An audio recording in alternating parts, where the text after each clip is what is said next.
Hi mga preni! Isa na namang affordable and easy recipe ang isi-share ko sa inyo. Matutuwa kayo dahil dalawang sangkap lang ang kailangan natin dito.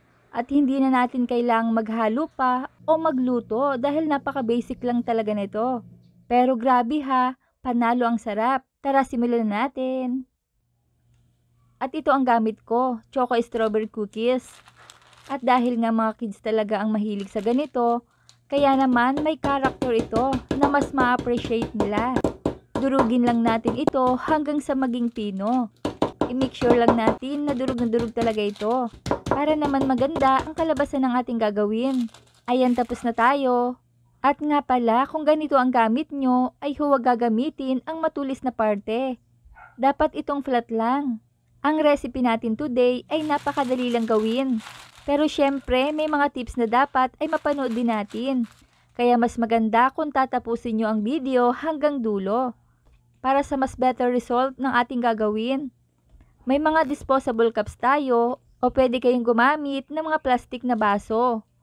Ayan, at gupitin lang natin ang 1/4 ng cookies pack.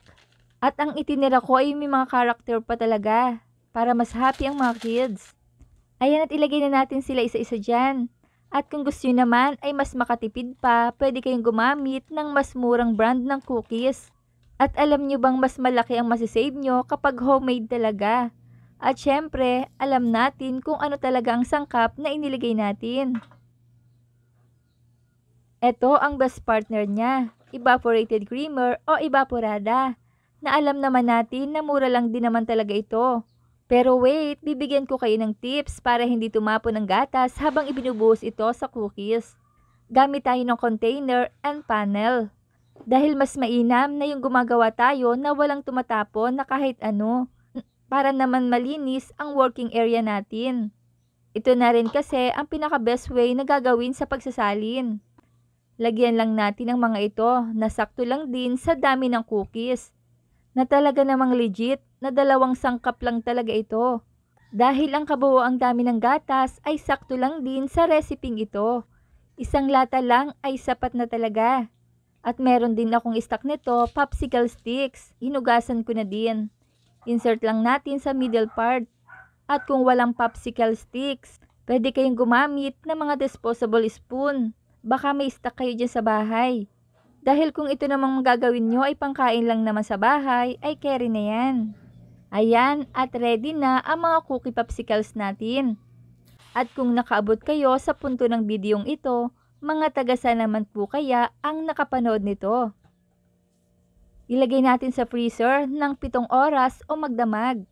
Mas matagal mapipreeze, mas better ang result. At 7 hours later, ito nang hinihintay nating resulta na talaga namang maa-amaze ka sa itsura. At siguradong ang mga chikiting ay nakaabang na. Dahil tayong mga nanay talaga ay gustong nakikita silang masaya. Kaya naman, ito at atin ang buksan. At grabe ha, napaka-easy din naman talagang buksan. Walang kahirap-hirap. Ayan, at try pa tayo ng isa pa. Para makita nyo talaga ang ganda ng resulta. Kaya naman mga preni, recommendable recipe ko ito sa inyo. Dahil ang inilagay nating krema ay walang lasa. Pero kapag ito'y inyong pinagsama, ay grabe, panalo ang lasa na pwedeng-pwedeng ipakain sa pamilya. Ayan, at nagustuhan niyo po ba ang version ko sa paggawa nito? Kung oo, pwede kayong mag-iwan ng komento. At itago lang natin sa freezer kapag hindi pa ito kakainin. Kaya i-like, i-share at i-follow niyo na ako para updated kayo sa mga recipe ibabahagi ko pa. Huwag kalimutan, cook with love. Thanks for watching. Bye-bye!